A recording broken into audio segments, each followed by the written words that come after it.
everybody. Welcome to Accenture's 15th International Women's Day celebration. It's just an amazing one. And I was reflecting back that I actually hosted, like Jessica's doing today, our very first one in New York. So it's been a long ride. But every year, like you, I come back after the end of the day and I'm amazed about, I just feel inspired and feel like I can do anything. So hopefully you all feel that as well. You know, we're going to talk a lot about the research. Jessica just talked about the research about how equality creates more innovation. And I thought what I'd just spend a minute talking about is why do we think innovation is important? So we assume that everybody knows, but just some food for thought for you all. Did you know that the iPhone is only 11 years old? Did you know that the Fortune 500 is turned over by 40% in the last 10 years? And 60 years ago, there's only 12% of the Fortune 500 that are still on the Fortune 500 from when it was, I think, started in 1955. Did you know that Apple and Amazon are now in the top 10 of the Fortune 500, but weren't even in the top 100 just 10 years ago? And the average lifespan of a company on the S&P 500 has changed from 60 years to under 20 years. And so I say to you, as representatives of many large and small companies today, innovation and disruption are in fact the key to survival. And so I hope that as you go through the day today, you get some more ideas about how to be more innovative, and that means how to create that culture of equality that allows everyone to be more innovative. So I'm honored this morning to introduce our first speakers. First, the Honorable Penny Pritzker.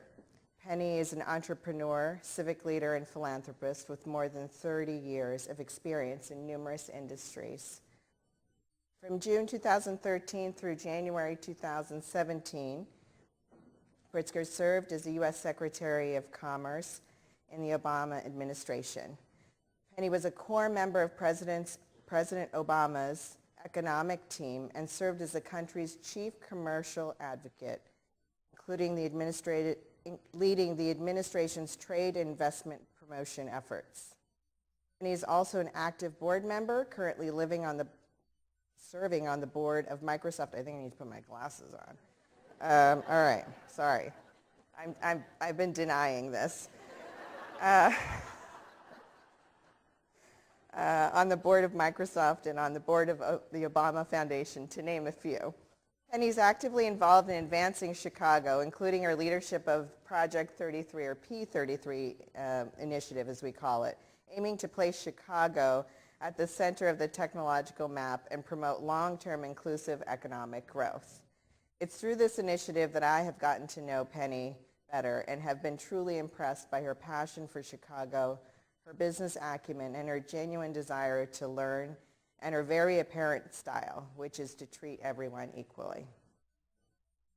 Penny will be joined on stage this morning by Tracey Seward. Tracey is a managing director at Accenture and has been with the firm 20 years, serving in Accenture's business strategy and technology practices, which includes her role this past year leading the P33 program, alongside Penny, Chris Gladwin, and the Commercial Club. Tracey spends her days leading Accenture's global innovation and knowledge organization, currently focusing on reimagining how Accenture professionals create innovative and differentiated ideas and solutions to solve our clients' toughest challenges. In the Chicago community, Tracey is a member of several civic organizations and is on the board of Back on My Feet. In addition, Tracey is the Chicago office Women's ERG and IWD sponsor for today and continues to play an active role globally reshaping the environment for women in technology. She's also a personal friend. So Penny and Tracey, over to you.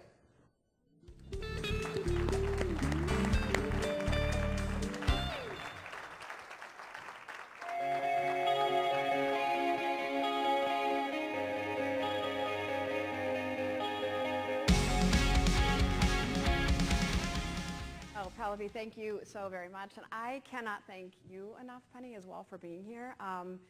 For the last year and a half, I think it's been, that P33 was what became something. It just got named Michael Fassnet Right, I think, fairly recently. I said this, it's been my favorite project at Accenture. There's a number of reasons that it has been. It's local, it's about our city. But sitting beside you and the table is like no other experience I've ever had. I mean, I just want to say this, and there's no script here. You are passionate, you are committed, you are devoted. She's a driver, compassionate, and the words go on and on. And so for me, I have learned so much from her over the course of the last year and a half, and I cannot wait for the rest of this room to see a little bit more about you as well. Well, thank you very much, but this is unfair accolades, because frankly, without Accenture and without Tracey's leadership, P33 would not be at all where it is today. So it's been a mutual admiration society going on up here. Awesome, awesome. We didn't plan that.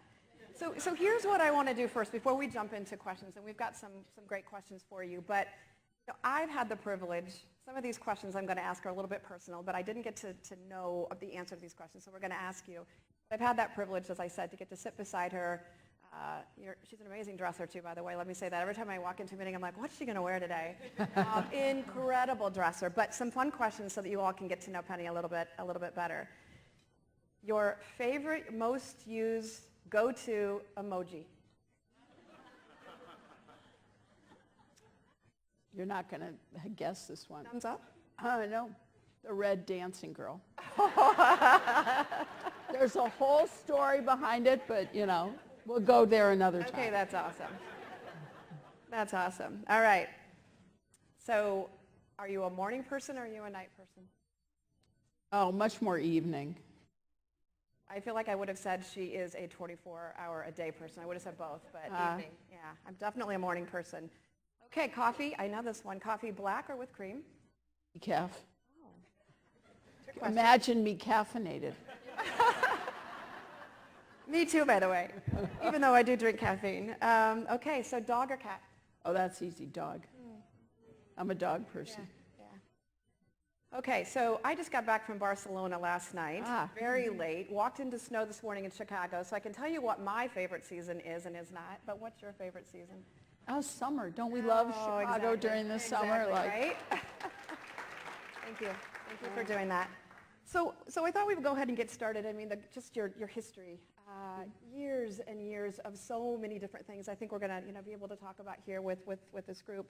But talking about your experience as a woman in business, right? You, from a very early age, family of business folks and entrepreneurs. You were just exposed to so much, I think, from a family professional practice. You started your career in real estate development. Mm-hmm. So, and I have something similar in my background as well, and I do think it gives us definitely an ethic and a drive and all of those kinds of things as well. But what did those early years, what did they teach you?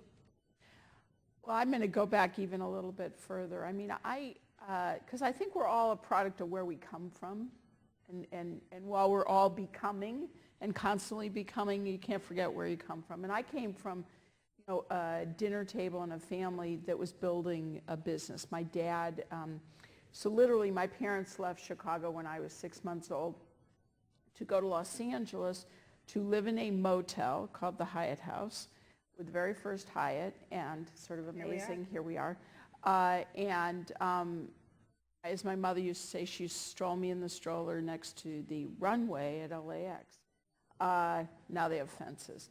But the point is I grew up in a household where we were building a business and at that time it was a chain of motels up and down the West Coast. And so for me, the first ethos or thing that affected me, and it's with me today as strong as ever, is this notion of how cool it is to build businesses, how neat it is to create something, to create jobs, to the theme today, innovate, but it's not, no leader innovates themselves. It's really creating a place where people feel that they can go out on a limb and try stuff and not get reprimanded for, taking risk. And God, if there's a company that, certainly and for sure in its early days, and I think it continues today, that did that was Hyatt.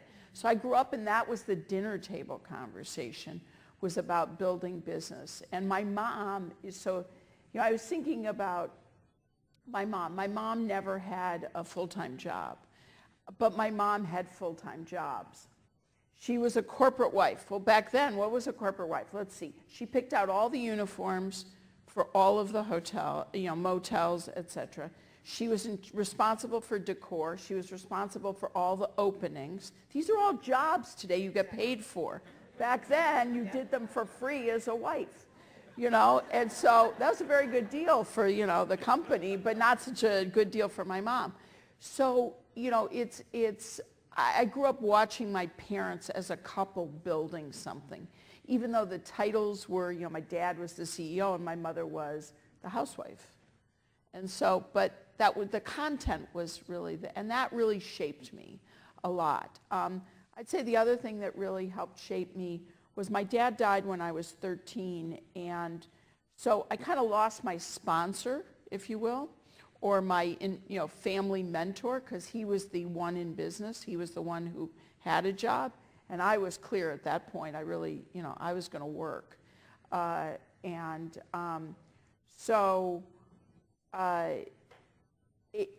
really had to find a place for myself within the family enterprise, and I was really clear that that's what I wanted to do. And so, it was really, how do you break into a very strong male culture as the only woman? And the first thing I did was make sure I had the right training. So it was a lot about getting education. They were all lawyers in business.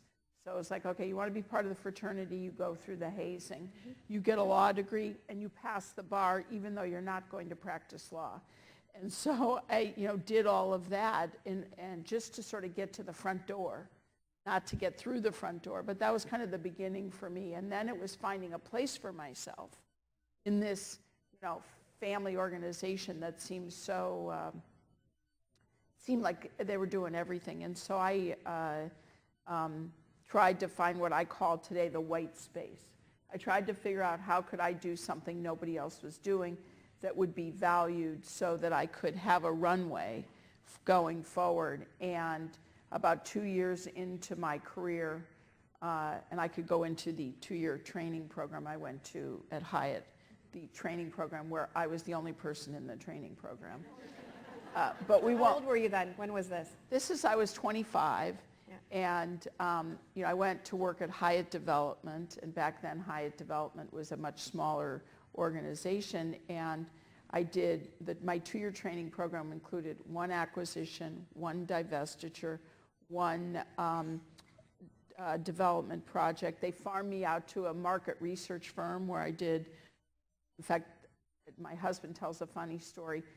We were going to go on our first date, and I find out at work I'm going to go for 3 weeks to Tucson to do a market research on a hotel project, and I had to call him, never met him before, and I said, I'm really sorry, I have to cancel our first date. He told me it was the ultimate in a yuppie relationship. You were too busy to meet. True story. Yeah. Absolutely. Okay, so, and you guys have been married how long today? Over 30 years. Exactly, right? Yeah. So fortunately, he called back, So he knew what he was getting into in the beginning. Yeah. So, you talk a little bit about mentors. I think it's a great segue into that. I think it's important for everyone in this room. The mentoring. Your father was a mentor, clearly. Yeah. Mentors are incredibly, sponsors are important to all of us. If not, we're in this alone. But talk about mentors in your life. Yeah, I would say, so I have a philosophy about mentorship, which is, at times you're given a mentor or your organization supplies you a mentor or someone's in your life as a mentor. But I'm also a believer that mentorship can be observation. Finding people, when you look at them or you're watching them or you hear them speak or something, you say, wow, that is something, I'm learning something. I'm getting mentored even if it's not this regular engagement dialogue. So I'm a big believer in choosing mentors as much as taking advantage of mentorships. And I also think it's extremely important as women in this room who have achieved success is that we also mentor. Madeleine Albright, who I'm a huge fan of, she said, and she's been sometimes misunderstood for saying this, but I get what she's saying, there's a special place in hell for women who don't help other women. Absolutely. And for me, I really believe that, because I think that none of us really appreciate how much other young people are looking at us saying, how do I get there? You know, we don't know their stories, but they're looking and saying, how can I figure out my path to get, you know, ahead? And so I'm a big believer in mentorship, and I think mentors help challenge you. So I chose my uncle as a mentor, and he was sort of chairman of everything, but not my boss. And he would travel a lot, but I would go and you know, this is different in an organization, but I would go and get on his calendar when he was in town and sit there for an hour and tell him what I was doing, and I would just share what was going on to get his perspective, and he was a really great influence on me. So it's the same thing I said about you. So I'm really glad you brought that point up, because I don't think I could have gone to Penny and said, oh, by the way, can you be my mentor and can we get coffee? You're incredibly busy. But I loved that point about the observation, because that's exactly what I would say to me in watching you. So great one. So here's a fun one, right? In 2013, I love this one. I just want to go backwards before I jump into this one and say that I feel like there was not a P33 meeting, and Pallavi, you might appreciate this as well, but there was not a P33 meeting that we held where you didn't use the word inclusivity or diversity.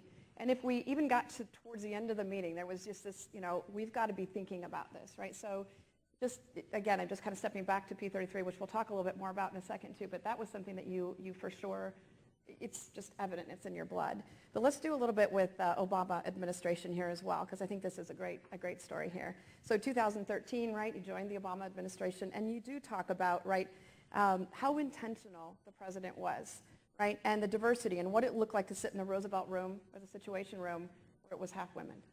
Yeah, I have to confess, until I worked in the Obama administration, I'd never worked in a diverse organization.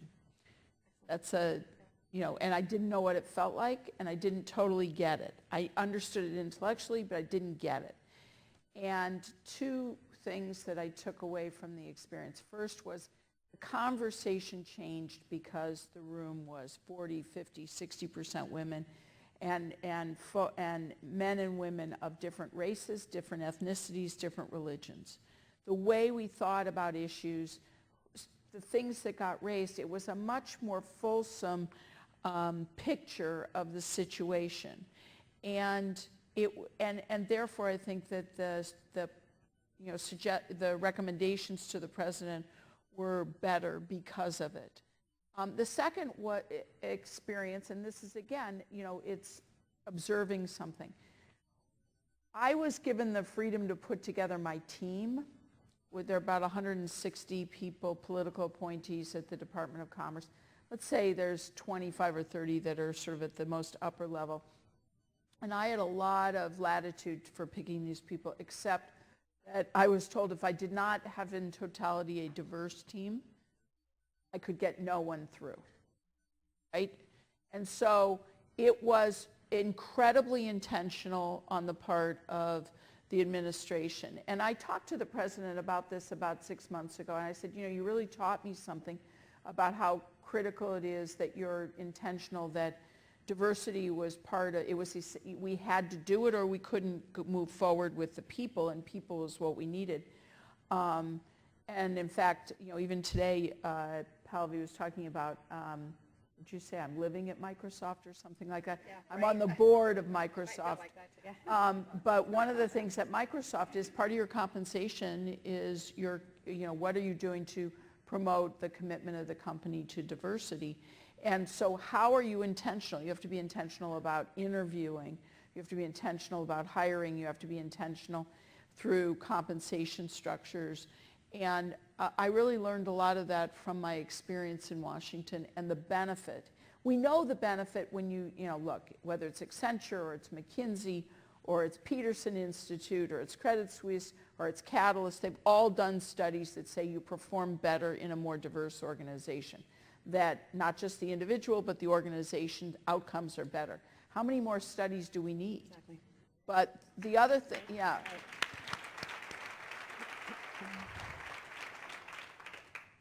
Right. I think So- diversity is one piece of this, and then there's also, we use the word as well, inclusivity. Absolutely, and that's where, you and I have been working on this. One of the major and we talk about P33 and our commitment to making Chicago a Tier 1 tech hub, but a major thread of what we're talking about there is an inclusive talent pipeline. And the real question is, how do we make sure, and Accenture, you guys are leading this with your apprentice network, which I'm just so thrilled with what you're doing, how do we make sure everybody in Chicago has an opportunity, it doesn't matter where you're born, that you can get into a pipeline that gives you an opportunity to participate in how Chicago is becoming a Tier 1 tech hub. Beautiful. We're going to go there here in just one second. And I think the apprenticeship, Jim, as well, that Jim Coleman and others are leading here as well, is an incredibly big thing. And I think the other thing that we talk about at Accenture is the commitment that we've made to diversity publicly. And I've lost track of time. 2-3 years ago, Julie Sweet published, we will get to 50-50 by 2025. So those are out there publicly. We've actually got to figure out how we get there. We are getting there, not only from the under an executive level, but at our leadership level as well. So P33. So let's do flip to that. How many in the room have heard of P33 in the city of Chicago? Right. You'll start to hear a whole lot more about that here pretty soon. And I think what's interesting about something you said a little bit ago is that you, it feels like you said, I don't know if it's exactly what I heard, but it's what I heard, you are attracted to a bit of that white space and that opportunity. Maybe one of those things also that attracted you to P33. But I don't know if you want to do a little bit about the background of P33 for those who haven't been in the room, and ultimately, why is it so important to you? So I'm going to kind of broaden the conversation a little bit. So you come back, I went to Washington, and when you go to Washington, serve in the administration, you're supposed to resign from everything, which I did. As I like to say, you have to comply with the Office of Government Ethics, or at least you did in the Obama administration. I'm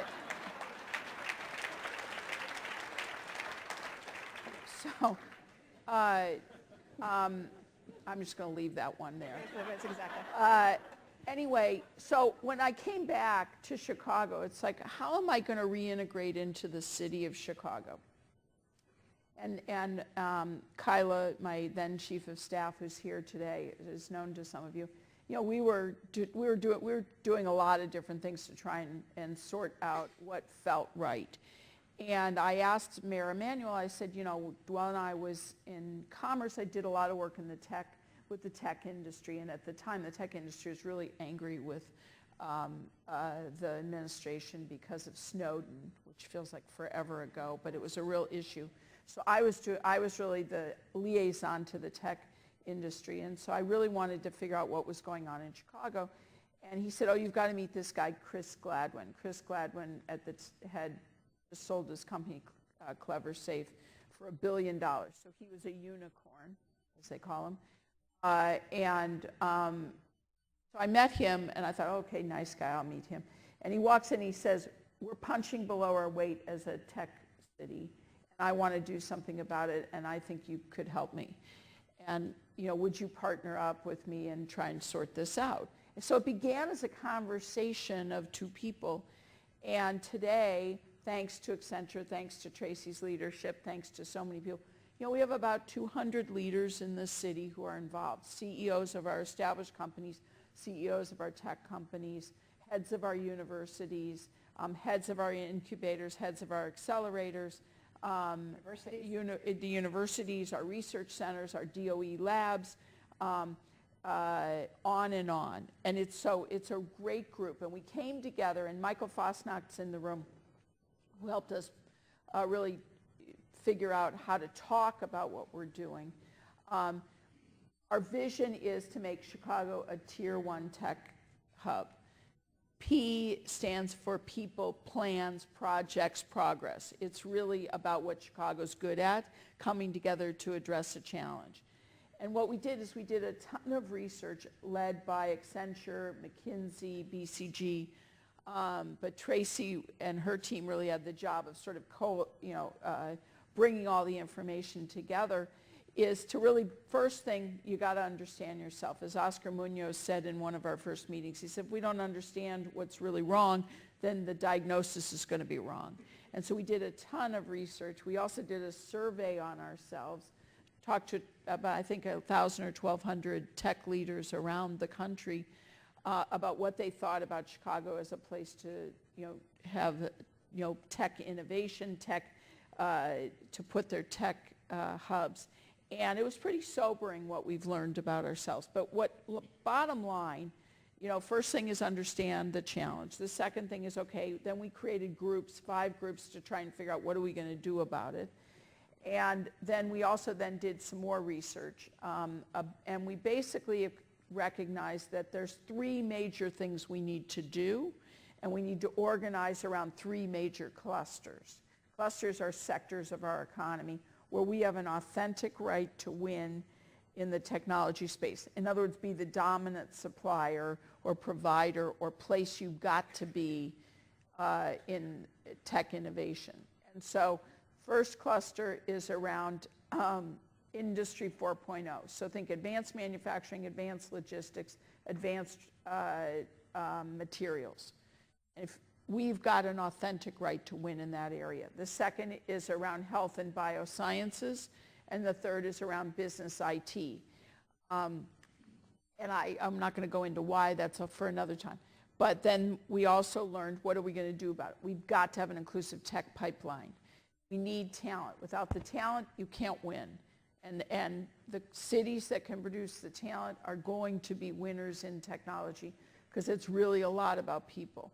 Second is we need to have greater coordination and collaboration and commercialization. We've got to bring all those various stakeholders that I talked about, the incubators, the accelerators, the DOE labs, the universities, the tech leaders, the established companies, government, et cetera, together. And the third thing is we have to tell our story. First, we have to tell our story to ourselves. Too many of us are leaving, and our kids are leaving because they think they can't make a tech career here. And we are the second largest trainer of tech talent. And the third, and then we have to tell our story around the country because people don't get it. So I'm glad you touched on the creation of talent, right? The second largest of our tech talent. So just build on the inclusivity or the diversity part too, because again, what we've also talked about is how can we retain, right? But we really haven't talked about it in necessarily the diversity aspect of it, but this is a big opportunity for us as well.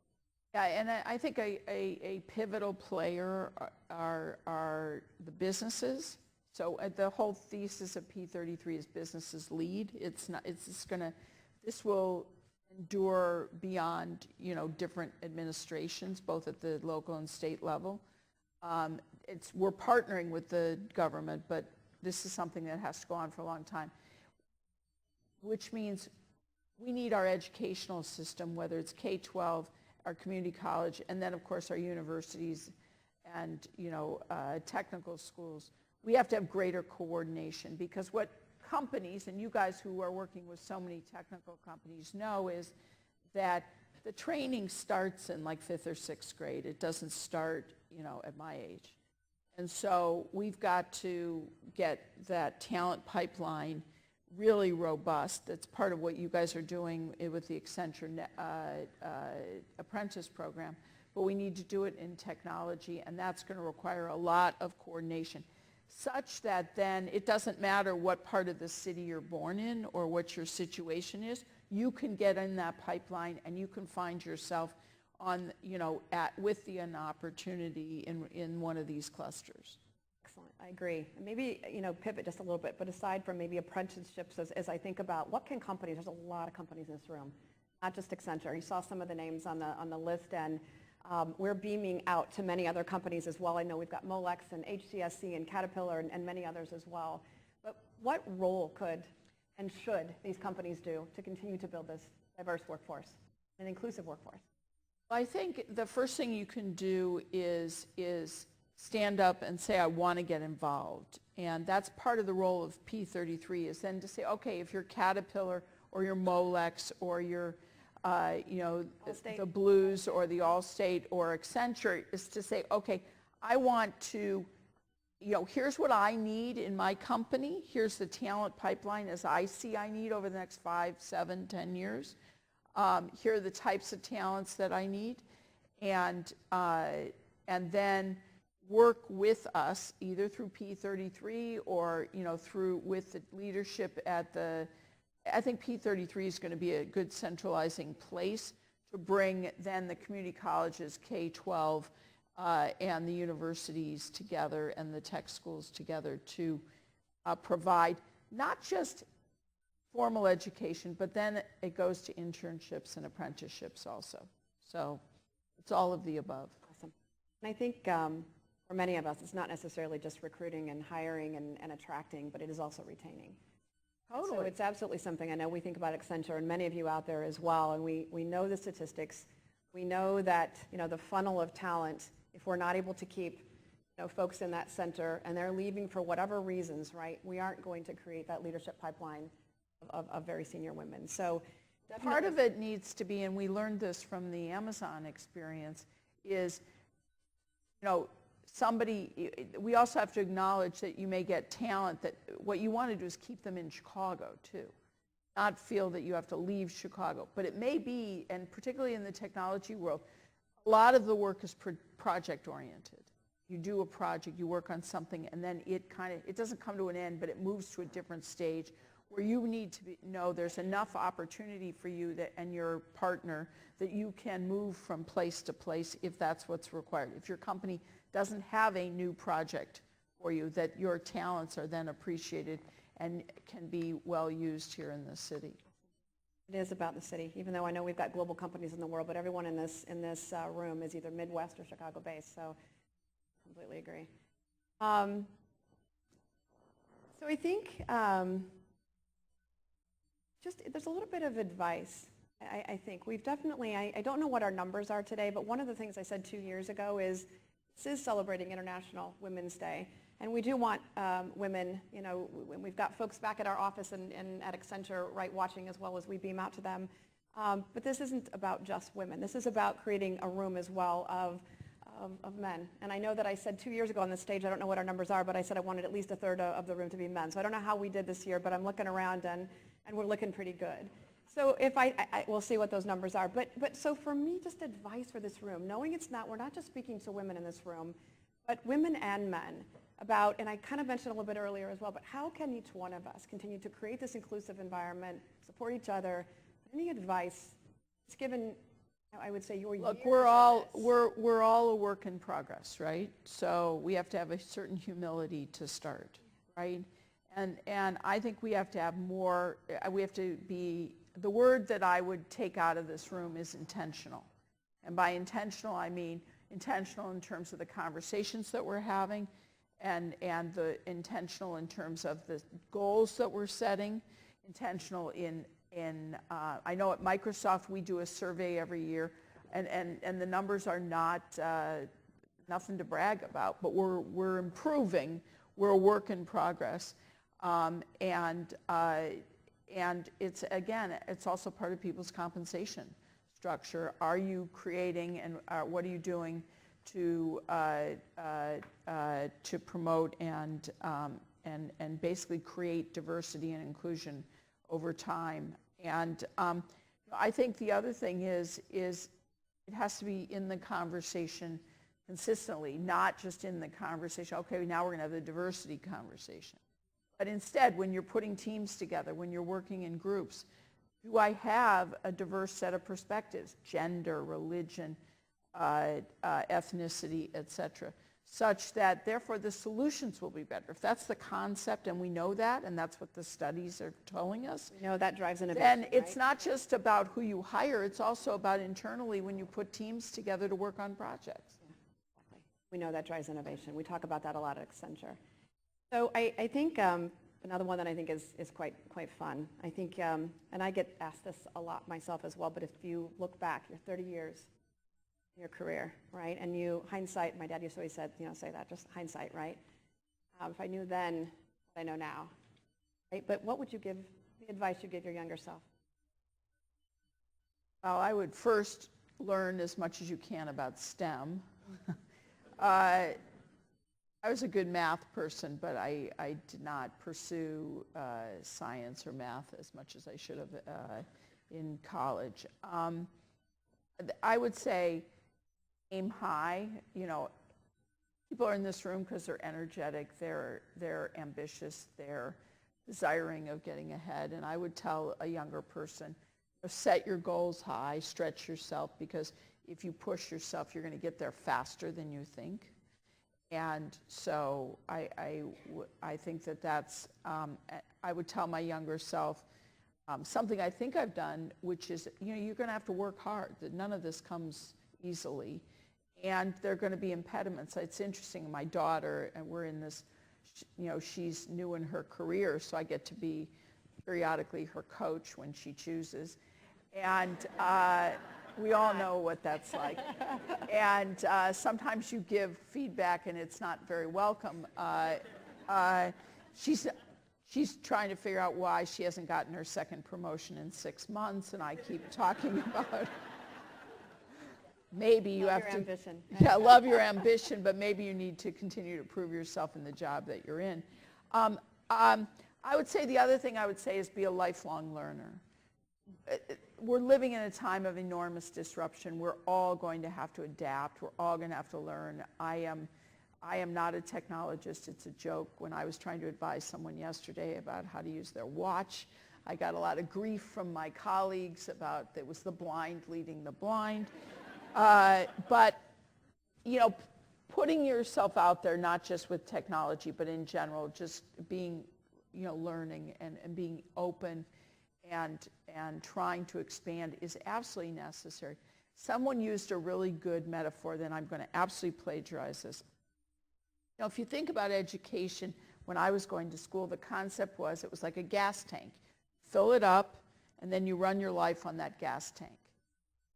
It doesn't work anymore. You have to keep putting fuel into the gas tank, and learning if we're all going to stay relevant in a time of disruption. So that would be, and then the final thing that I would say to my younger self is half of the game is staying in the game, not giving up, but, is staying, even when it's hard.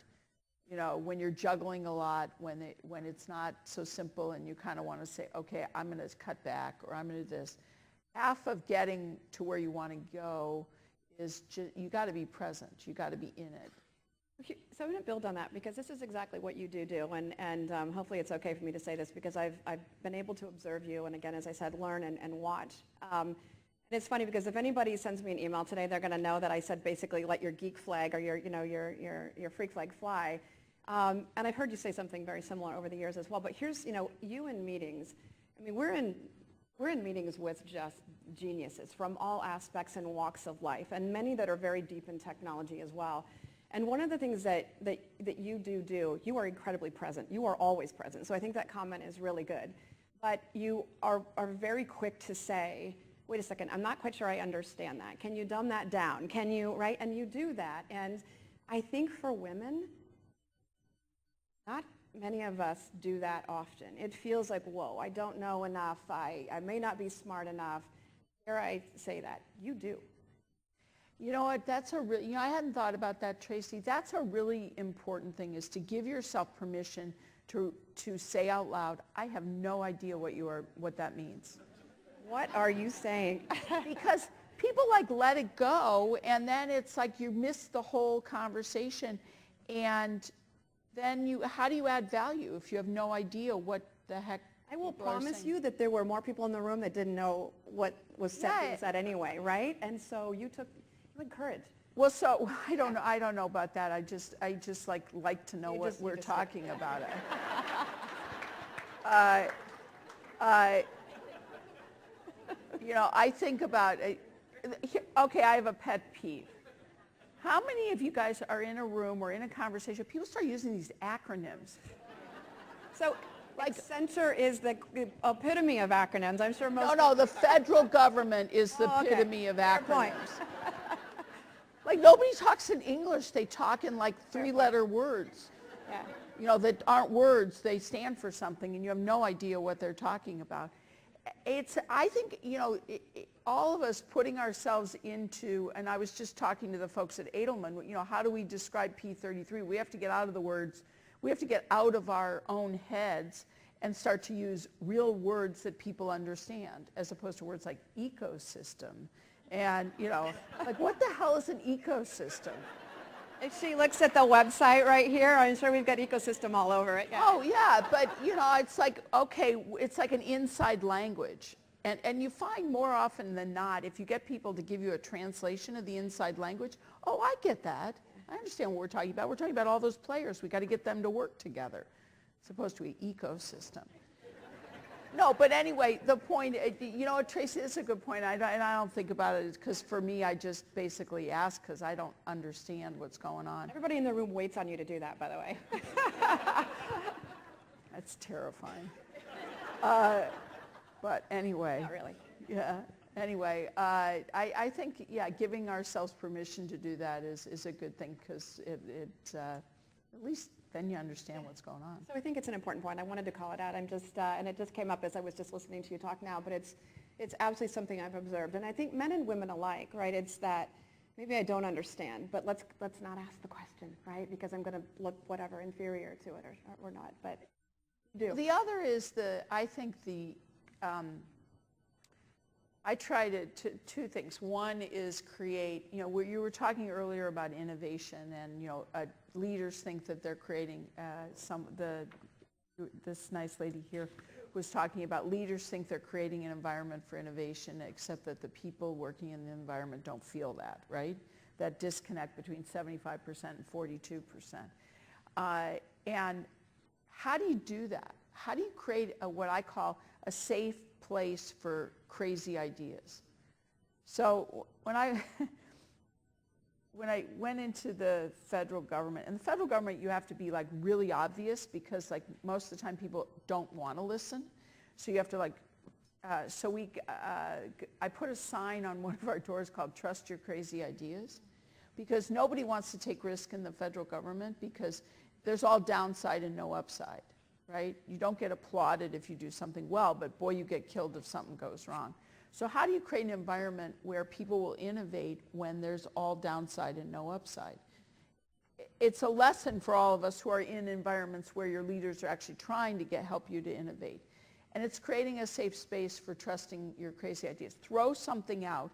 It won't be right, it won't be totally formed, but it begins a conversation. And then for us as leaders, how do you create a safe space for that to occur where then you get really incredible ideation that can spark, one idea leads to another, it gets refined, it gets polished, and it can end up becoming a really good initiative or a new business or something like that. And that's a trick for all of us.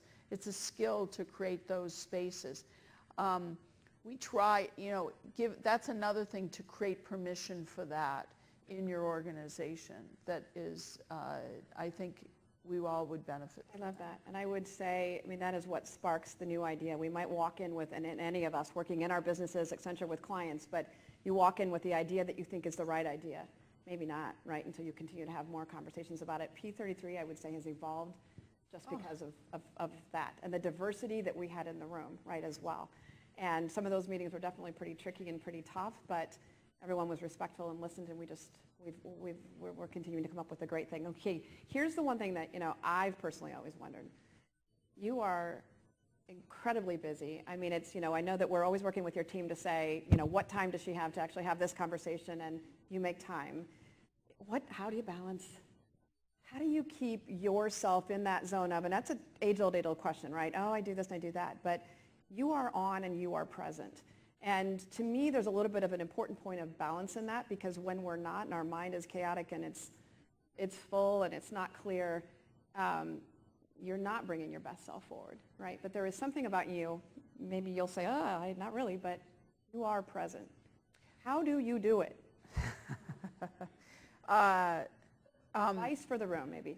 The first is team. I have a terrific team that helps me. And Kyla and Claudia are sitting here, and Kyla's leaving. So proud of Kyla, and I've worked together for 5 years. She helped me at Commerce, and then came back and helped me re-enter the private sector. And Claudia's just joining us over the last couple of months. Team. Who are the people who are supporting you, and are you getting this the prep time and prep quality of the prep that is necessary. And you and I have done this a lot.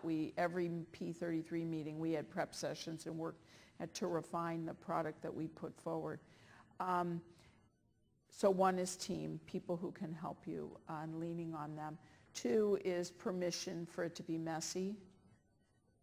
We're all perfectionists in this room. We all have huge ambitions or huge aspirations, or we just think, I'm totally OCD. I like things just so.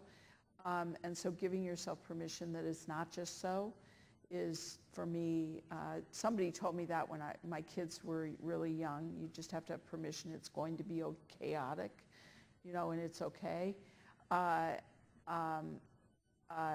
And that you need to embrace it as opposed to fight it. Embrace chaos? And embrace the fact you can't control everything. Perfect, right? Sometimes I've heard this, I was somewhere in the world in the last couple of weeks and it was perfect, it's too late. Yeah. That's what I heard as well, yeah. Yeah, but just embracing it, and then I don't know, I think that being mindful and trying to be present. I try to do the best I can. I fall down every day, and if I don't think I do, my husband reminds me. Yeah. And I love him. He's wonderful, but he's right. I think the last thing, and this is just building on this last point here too, is just Howard, Tolman says, right, it's, the pace of change in which we're living right now is never any slower than it is right now. And so I'm just going to build on that point, because those were great tips, I think, for all of us as we're working in chaos. We're working in just continued disruption every single day. What about it personally for you? How do you balance just yourself personally? Well, You work out. I didn't do it this morning, but I usually get up and work out, but I got in so late last night, I basically put an extra 20 minutes on the clock and slept a little more. I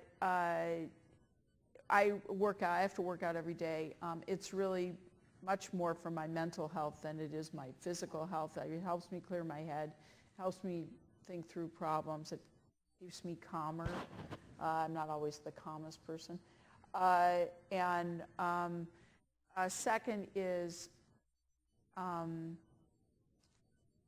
family and friends. I get a lot of pleasure out of relationships with, the close relationships. It brings, as I've gotten older, the more I appreciate the key people you're going through life with.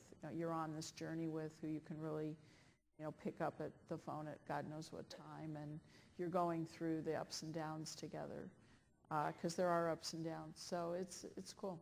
Brings you joy. Yeah, and